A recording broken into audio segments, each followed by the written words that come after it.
Do you know the 14 traits of successful chiropractors? We've interviewed some of the top chiropractors in the industry and have identified the common traits that they all share. Jump on over to www.chirobusinessmojo.com to get your free report today. Welcome to the Chiro Business Mojo podcast, where we deconstruct the methods, marketing, and mindset of successful business people and chiropractors from around the world. And now your host, Dr. Richard Day. Yes, I am Dr. Richard Day, and this is the Chiro Business Mojo podcast. Hello once again. Well, today's guest is Dr. Eric Plasker. He's a 1985 graduate of Life Chiropractic College, and he built and ran two highly successful chiropractic family practices in Atlanta, Georgia. After growing his second office to over 100 visits a day within 9 months, he began sharing his experience with other chiropractors worldwide through the Chiropractic Mother's Morning Out and Human Potential program, which generated huge numbers of pediatric and family wellness patients for chiropractors. He's an author and highly sought-after public speaker, and in 2000, Dr. Plasker started the Family Practice, which has helped thousands of chiropractors grow their practices by millions of patients and nearly $500 million in collections with high-integrity lifetime chiropractic care, patient education, marketing, business systems, and procedures. Welcome, Dr. Eric Plasker. Well, it's great to be with you, Dr. Day, my good friend. Thanks so much for coming in and spending some of your time with us today, and I invite you to jump in and fill in any gaps in that bio that I may have glossed right over. Well, you know what? I appreciate the opportunity to be here, and I'm a dedicated, purpose-driven guy who loves chiropractic and has this crazy thought, my good friend, that we can and will change the world. So it's just great to be here. Well, absolutely, and great to have you as well. Let's talk a little bit about the family practice. In a nutshell, what is that? Well, the family practice was born in 1999, 2000, out of the success of my second practice. It took me in my first practice that I opened in 1986, which seems like an eternity ago, 30 years ago. And it took me about 9 years to get to 100 visits a day.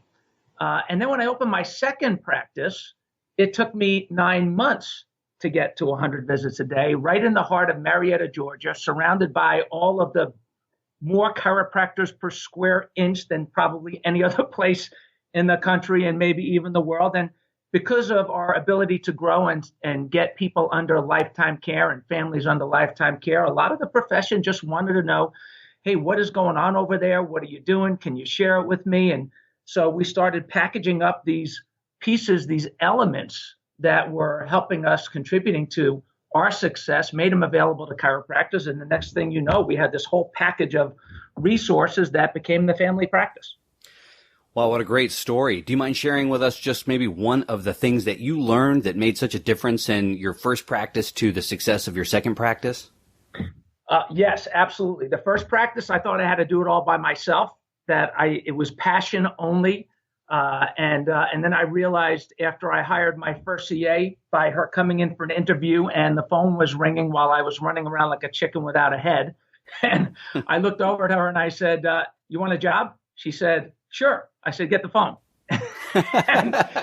and so, and of course that relationship lasted about 30 days. And then I realized that, you know what, if I was going to grow, I needed to get bigger than me. I needed to have my purpose be bigger than me. I needed to have systems that were bigger than me. I needed to have a message that was more enduring than me. I needed to have tools and resources that could function without me. And I need to have a team that didn't necessarily need me to drive them because they were driven people, because they were aligned with the mission, and then they had the right skills to support what we were doing. So because of all of that painful learning process, my good friend, and all the things and the mistakes that we made along the way, it was much easier the second time around. And now what I love about the family practice is we are duplicating this type of success all over the world for chiropractors. We've been doing it for years, decades, and I don't have to be there, and we're delivering a focused message of lifetime care to the world.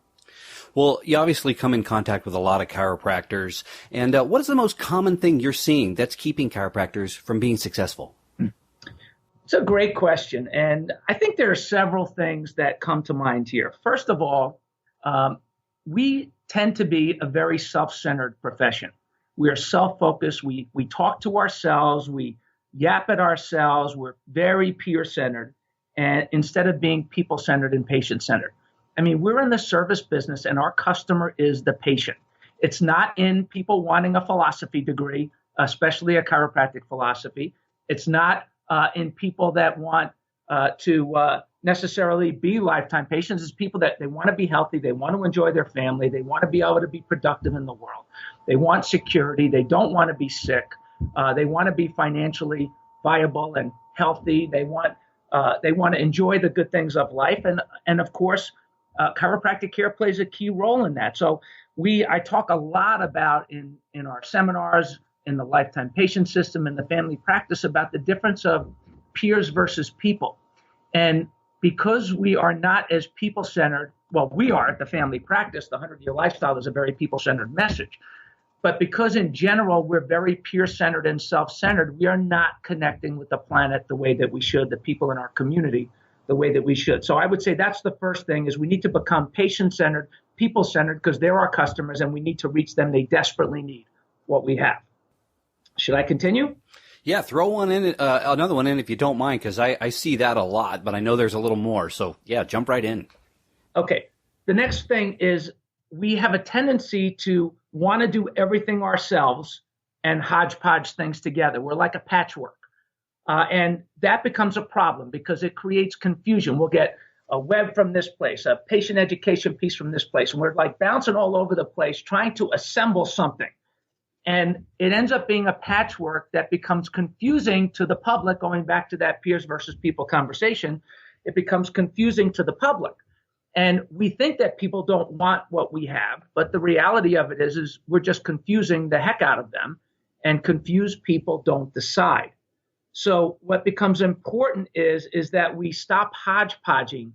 We commit to a message, a focused message, and we deliver it in such a way that there is no confusion, that we can lead people effectively, because all of our tools and resources and systems and staff and communication and everything is leading people in a common direction. And in our world, that's creating lifetime patients. In whatever your world is, if you do what I just said, it will help your business tremendously. And I think a third thing that is really important is for chiropractors is we are not aware of some of the realities that are in the world right now, or we're not acknowledging them or making the changes that we need to change. For example, we live in a world where there is a chiropractic crap box, C-R-A-P, crap box out there. If you Google chiropractic and you want to find out what it is, be prepared to have a vomit bucket handy, because it's a mishmash of ridiculousness that is what the public is reading about us. And we individually help perpetuate that crap box. The medics perpetuate that crap box. The drug companies perpetuate that crap box.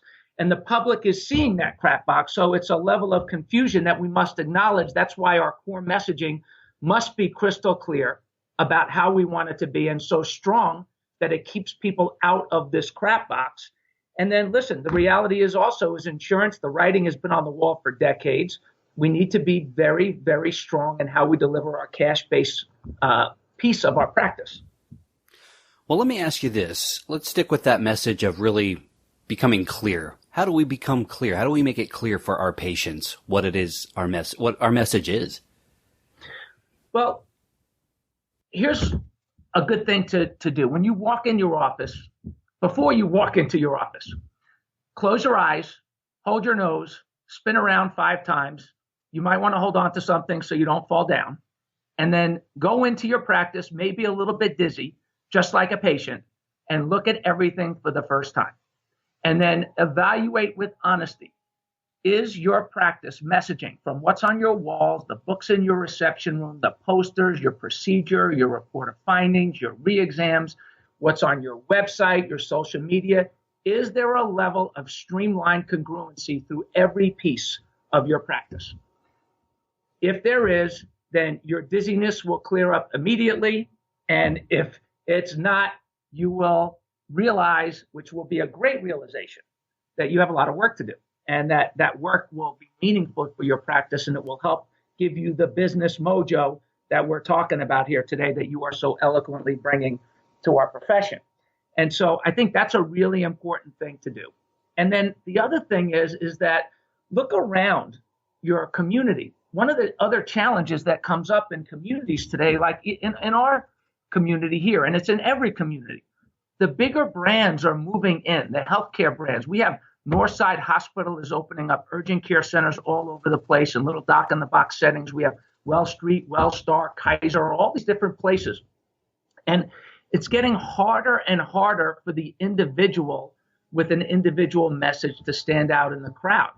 And so look at what's around you and just begin to think about what are some of the ways that you can stand out? What are some of the ways that you can piggyback on resources that may be available to you to brand yourself differently, to stand out in the crowd so that you are not stuck in that chiropractic mishmash of confusion without compromising your core values, but delivering that focused message in the world in a way that can really be heard by your public. Well, let's talk a bit about how we create a lifetime patient. Good questions. Really good questions, important questions. Let me start by saying, taking it from the opposite perspective, is what's the most difficult way to create a lifetime patient? The most difficult way, nearly impossible. It's a reason why for most of us in the profession, our numbers are not good in this area, is that we try to get them in for their pain and then upsell them to something bigger, which is becoming the lifetime patient. That is not effective. It has created a situation in our industry, I believe, where we have maybe 8 to 10% of our patients that have walked into our office over the last decades that are still under care. And that's a problem because, number one, these people we fixed that and they love us, Rich. They love us and they're disappearing. That's the part that makes me crazy. And we're sending them into the world to deteriorate more comfortably and we'll see them in another 8, 10 years with a similar problem. We take a new x-ray or do a new scan and their condition is much worse, even though they felt better after they left our practice. The other piece of this that really bugs me, it's election time, right? In the next week or so, or maybe we just passed the election, depending on when this comes out, is that we have an election where we don't win the vote because the people that would vote our way are inactive files. They're not still under care. And if we are really committed to, and many of us as chiropractors, we're activists, we're passionate that way. But the reason why we're not causing social change is the incongruencies, the compromises that we make in our patient education to just get people feel better just because we think that's how we're going to make our buck. We are compromising lots and lots and lots and lots of extra bucks. We're compromising the quality of that patient's life, and we are losing the vote because lifetime patients will vote our way. Inactive files will not vote our way. So don't step it along. The best way to do it is you give an umbrella big vision for lifetime care. We use, and as an example, in the family practice, we use the best-selling branding of the 100-year lifestyle to sell the chiropractic lifestyle because it speaks to the hearts and minds of the people, generations of people for lifetime care. And then we present options within that framework that allow people to choose the crisis care piece if that's all they want, the lifestyle care piece if they're ready for that, and we are experts at helping people make that critical transition from crisis care to lifestyle care, making chiropractic a part of their lifestyle as a part of the umbrella vision and branding and messaging, and it's congruent in every single thing that we do. So it's much better to umbrella it out there and give people options than it is to upsell along the way. Yeah, I couldn't agree more. It's really tough. And I think it's uncomfortable for the chiropractor as well to be in that position of pushing the upsell. And what a more natural relationship it is when you can really create value it is, in what you're doing and a real plan for that person's health for their entire lifetime. Yeah, you're right. And we seem to have, and I've been helping chiropractors, training chiropractors for almost 20 years now. Love it more than ever, more passionate than ever about it. The problem, we have this self-esteem issue. A lot of chiropractors have a self-esteem issue, and they think it's because people don't want what we have as chiropractors, but that's not true. The problem is the way that we packaged it up, we position ourselves for rejection. We position ourselves in the way we do things and to be rejected on a regular basis rather than attracting buyers. Somebody asked me the other day, what's the best way to sell chiropractic? And in my opinion, it's to attract buyers. It's to speak to people's core values with a lifetime care message and attract buyers that want what we have. And that solves the self-esteem issue while at the same time creates much better results. Yeah, I want to follow that up with a real world example from my practice. So in my report of findings, I talk about the benefits and the alternatives and things like that to my care. And I always mention what a medical doctor might do. And as I'm talking about drugs and surgery, the patient's shaking their head no. That's why they're in my office. So they absolutely want what it is we have and what we are delivering. Yeah, it's so true. And this is interesting to me. We have been sold and taught to believe by the powers that be that we are overutilizing chiropractic care, that the thought of lifetime patients is overutilization and that you shouldn't overutilize. Let me tell you something. We are underutilizing chiropractic care. People get healthier, they respond quicker, they save money, they stay healthier. And here's the other thing that is an absolute truth. The medics want lifetime patients too. We present these in our programs and seminars and on our training calls that we do. You can see we have all kinds of billboards that were put up by hospital systems and children's healthcare medical groups that are marketing and targeting lifetime. One of them, Northside Hospital, says a lifetime of care. And there are different examples like a sippy cup and a coffee cup. And there's the high chair to the rocking chair. They're really good ads. And in the middle, it says a lifetime of care. But the one that really gets me, Rich, is there's one that has a pink ribbon that says it's a girl, and then it has a pink breast cancer ribbon. We've taken your breasts later on in life. And it really makes me mad, and it makes the doctors that see it really, really, really angry. Because the medics want lifetime patients too. They just want it from this perspective of to get us taking more drugs and removing our organs along the way. Whereas you and I, it's not about rotting away as human preservatives for 100 years. For you and I, it's about living active, healthy, quality lives for 80, 90, 100 years and beyond. That's the 100-year lifestyle, the chiropractic lifestyle. And given the choice, you're right on target, man. People will choose what we have every day, twice on Sunday. Yeah, it's a fairly easy message to deliver. Well, tell us about the 100-year lifestyle licensed affiliate program. Well, the 100-Year Lifestyle, as a lot of people know, it became an international best-selling book. It was translated in 6 languages, still is going strong, stronger than ever. The second edition just came out. And we originally had a branding for the public called LCFE, Lifetime Care for Everyone. It's been our core value since we started our company nearly 20 years ago. And then we realized that that brand could not go viral in the world, but the 100-Year Lifestyle could. So we have taken the business model of the family practice, which is lifetime care for everyone, the branding of the 100-Year Lifestyle, packaged it together in a lifetime patient system that gives you everything you need from pre-day one education in web, social media, articles, marketing, public relations, community involvement and activity, to an internal patient education and business system that sets you up to stand out in the crowd where everything builds on everything. And you can use in that program, use the 100-Year Lifestyle resources that we provide them. They're all put together for you. You just have to put your name on stuff and to deliver it out into the world. So it's a congruent system inside and out that helps the doctor grow, attract more committed lifetime patients than ever, create from their current patient base more committed lifetime patients than ever, while we deliver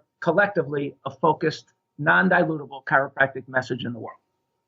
So as you and I are talking, I'm really realizing the importance of being able to effectively communicate our message. And being able to speak in front of patients as well as to crowds is such an important skill. What advice do you have for chiropractors so that they can improve their public speaking and interpersonal speaking skills? Great question. And I'm going to answer that question, but another answer to that question, which goes back to the question you just asked, is that we need to be able to be so good speaking to the public while we're sleeping, which is a big part of what's in that lifetime patient system, that 100-Year Lifestyle affiliate program. All of the resources that we provide, or lots of them, do a lot of the patient education and communication while you and I are sleeping, while all of us are sleeping, which is really exciting because it's taken us out of that crap box. Now, when it comes to personally public speaking, improving your public speaking, we have a training program that we do called Speak Up and Lead. And what I learned along the way, and we've been doing this for a long time, and the results for doctors have been amazing. And one of the biggest challenges when it comes to communication that I've had for doctors is that you cannot think your way to being a good speaker. You can only speak your way to being a good speaker. So a lot of doctors will go over things in their mind over and over and over again, and then they'll try to communicate it out their mouth, and it doesn't come out the way that they thought it was going to come out. So they get rejected and they quit on it. And the reality of it is the pathway between the brain and the mouth must be developed. So that's number one. You have to work on that skill verbally. You cannot think your way there. You have to speak your way there. Next, we see this, it's a big part of Speak Up and Lead, is there's an alignment issue with doctors sometimes where what you're thinking in your mind versus what comes out of your mouth versus the direction of where your eyes look and how your posture is and where your hands go and what your feet do. There is a disconnect between what you say versus everything else that I just mentioned. They say that public speaking is 7% what you say, 93% what you don't say. It's the incongruencies and the misalignment of all of those other elements, your voice inflection, of all of those things that dilute your message, confuses people, has you saying things that you think you're saying one thing, but the people are hearing something different because what's coming out of your mouth and your eyes and your posture are all in different places. So because of all of those things, we confuse people and we become untrustworthy to the public. And they're not saying like, hey, I don't trust that person, but we become untrustworthy because of the confusion that is created because of all of those misalignments. So it's important to create that congruency and alignment so that you can be more of your authentic self and that your authentic self comes through, which is so vitally important. And then the third thing from a communication perspective is that, and there's a graph that we have, it's content, delivery, and results. And if you understand this, that if you have poor content, poor delivery, you'll get poor results. If you have great content, this is unfair and unjust, but the truth. If you have great content with poor delivery, your results will go up a little bit, but not that much. If you have poor content with great delivery, your results will go up dramatically, which is unfair. You think the better the content, right, Rich? Your results should go up more. But if you have poor content and good delivery, your results go up even more. But here's the grand slam. If you have great content and great delivery, hang on to your hat. The results go up through the stratosphere. And if it's congruent through your office and everything you do inside and out, we're changing the world. Now, you said something earlier that really caught my attention, and that is communicating while we're asleep. What did you mean by that? Great question. Well, I learned about this when I came out with the 100-Year Lifestyle as a book. One of the reasons why I started writing, it's not that it comes easy to me, it's difficult for me. But I felt like it was important because as my practice grew and grew and grew, I realized that I had less time to spend with every individual person to tell them everything that I needed to tell them or that I wanted them to know. So I started doing lectures in my practice and like a lot of people and group reports where we got multiple people all together at one time so I could only say it one time. And then I started writing because I realized my first article that I wrote was called What If Albert Einstein Was on Ritalin? And it was really upsetting me that all these kids were just being put on these drugs. And I realized I got so many new patients and I got so many people, families coming in for care. I even got some death threats, Rich. Really? That's how I knew I was onto something hot. Yes. And so what was great about it was I realized that through writing, through video, through different resources, that I could reach the masses with a message even while I was sleeping. So I wrote the 100-Year Lifestyle, and we would get patients all over the world. Some would come in to see me, and we were literally driving people to chiropractors all over the world, because the 100-Year Lifestyle is the chiropractic lifestyle package for the people. So people were walking into chiropractic offices all over the world. I would get letters from people. I got letters from, it's been translated in Japanese and Chinese, Taiwanese. We would get letters from doctors, emails from doctors, hey, I got this patient, read this book. They came in as a patient. They want lifetime care. This is really cool. And one thing led to another, and I realized that we were onto something, and we could duplicate this while we're sleeping.